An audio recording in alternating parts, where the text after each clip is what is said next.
Washington, the United States is ending its decades of funding for the UN agency that helps Palestinian refugees, the State Department announced Friday, a week after slashing bilateral U.S.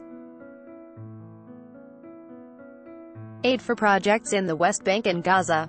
The U.S. supplies nearly 30% of the total budget of the UN. Relief and Works Agency, or UNRWA, and had been demanding reforms in the way it is run. The department said in a written statement that the United States will no longer commit further funding to this irredeemably flawed operation. The decision cuts nearly $300 million of planned support.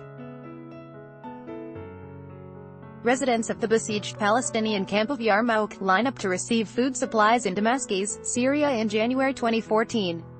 In 2016, the U.S.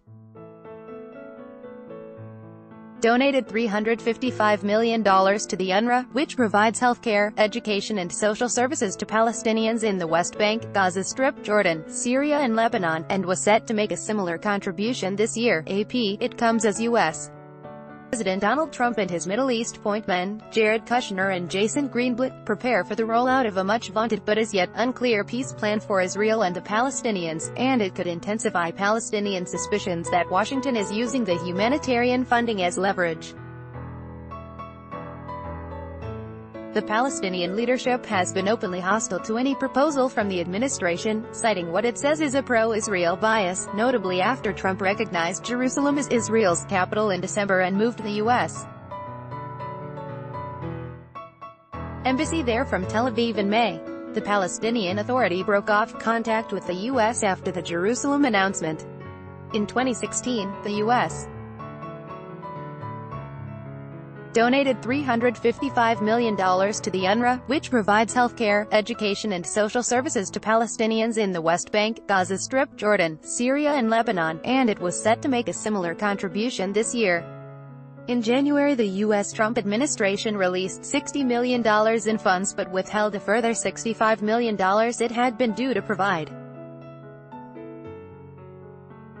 The remaining amount, around $290 million, had yet to be allocated. Article continued below. When we made a U.S. contribution of $60 million in January, we made it clear that the United States was no longer willing to shoulder the very disproportionate share of the burden of UNRWA's costs that we had assumed for many years, the statement said. Several countries, including Jordan, Egypt, Sweden, Qatar, and the UAE, United Arab Emirates, have shown leadership in addressing this problem, but the overall international response has not been sufficient. The statement criticized the fundamental business model and fiscal practices of UNRWA and what the department characterized as the endlessly and exponentially expanding community of entitled beneficiaries. Hundreds of thousands of Palestinians fled or were forced from their homes during the war that led to Israel's establishment in 1948. Today, there are an estimated 5 million refugees and their descendants, mostly scattered across the region, a figure that has become a point of contention.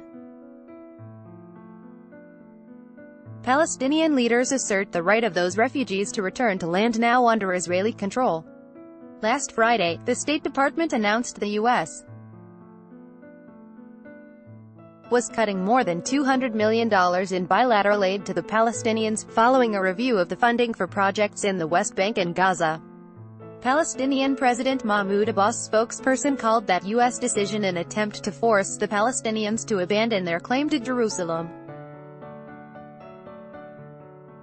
Speaking before the announcement on UNRWA, its representative in Washington, Elizabeth Campbell, said the withdrawal of U.S. funding would leave the agency facing a financial crisis, but noted that Saudi Arabia, Qatar, the United Arab Emirates and others have provided more than $200 million in new funding to help cover its budget this year. In recent days, senior Trump administration officials publicly expressed dissatisfaction with UNRWA but stopped short of saying the U.S. would defund the agency. On Tuesday, Nikki Haley, the U.S.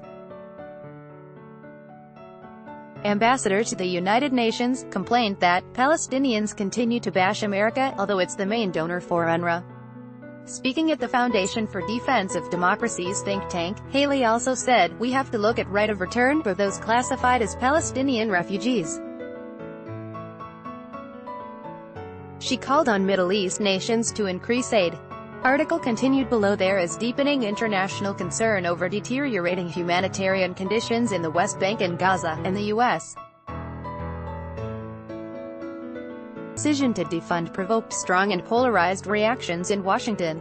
Jeremy Ben-Ami, president of J Street, a liberal advocacy group, said Trump's decision has the potential to harm millions of innocent civilians, and will ratchet up the risk of greater destabilization and conflict across the Middle East. But Richard Goldberg, senior advisor at the Foundation for Defense of Democracies, called it a win for U.S. taxpayers and peace that would make Palestinians more self-sufficient and prepare them for a true peace with Israel, the State Department statement said. The U.S. will intensify dialogue with the United Nations, host governments and international stakeholders about new models and new approaches to help Palestinians, especially schoolchildren, which may include direct bilateral assistance from the U.S. and others.